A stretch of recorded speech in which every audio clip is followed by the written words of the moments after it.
नमस्कार. आपण आहोत नवी मुंबईमध्ये कोपरखिरणे या ठिकाणी आणि या ट्रकच्या बाहेरच्या बाजूला हे लोखंड आलेलं आहे जे प्रचंड मोठ्या अपघातास कारणीभूत ठरू शकतं. हे विना परवानगी आहे, परंतु वाहतूक पोलीस किंवा परिवहन विभाग RTO यांच्यावर कोणत्याही प्रकारची कारवाई करत नाही, कारण याचे हप्ते दिलेले असतात, महिन्याचे पैसे बांधलेले असतात. मला तर काल एक अशी माहिती मिळाली हास्यास्पद की जरी तुमची गाडी क्लिअर असेल तरी देखील महिन्याला यांना काही ना काहीतरी चहा पाणी द्याच, नाहीतर मग ते वजन काट्यावर घेऊन जातात, काहीतरी टाईमपास करतात, उगाच वेळ घालवतात, अशा प्रकारचे. आता याच्यामध्ये नंबर प्लेट देखील, समजा एखादा अपघाताचा प्रसंग घडला तर नंबर प्लेट देखील दृष्टीस पडत नाही. आणि हे नवी मुंबई शहर आहे, शहरातून ही वाहतूक सुरू आहे दिवसा. म्हणजे यांचा बिनधास्तपणा किती आहे हे तुमच्या लक्षात येईल. आणि हा संपूर्णपणे कारभार हा सर्वसुद्धा आहे. परिवहन अधिकाऱ्यांना देखील माहिती आहे, त्यांचे जर हप्ते दिले नाहीत तर ते शोधून कारवाया करतात.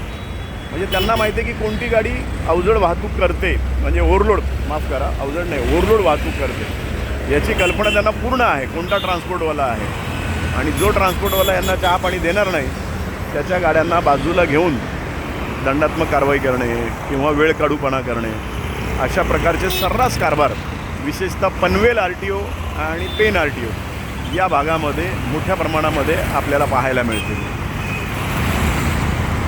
माहिती अधिकार कार्यकर्ते, सामाजिक कार्यकर्ते, अपघात होऊ नये म्हणून काम करणारे कार्यकर्ते, या सर्वांनी पुढाकार घेऊन याच्यामध्ये सुधारणा होण्यासाठी प्रयत्न करावेत, अशा प्रकारची विनंती. मी विनय मोरे, पत्रकार व रस्ता सुरक्षा जनजागृती या विषयामध्ये सातत्यपूर्ण काम करत आहे.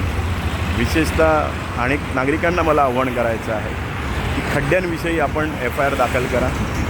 दुसरं, डंपरच्या मागच्या नंबर प्लेट्स या क्लिअर दिसत नाहीत, त्यांचे हप्ते मोठे आहेत, त्यामुळं अधिकारी देखील त्यांना घाबरतात, अशी परिस्थिती आहे, कारण ते इतके मोठे आहेत. त्यांच्या पैशासमोर हेही घाबरतात, बदली होऊ शकते, जाऊ दे बाबा मी कानाडोळा करतो.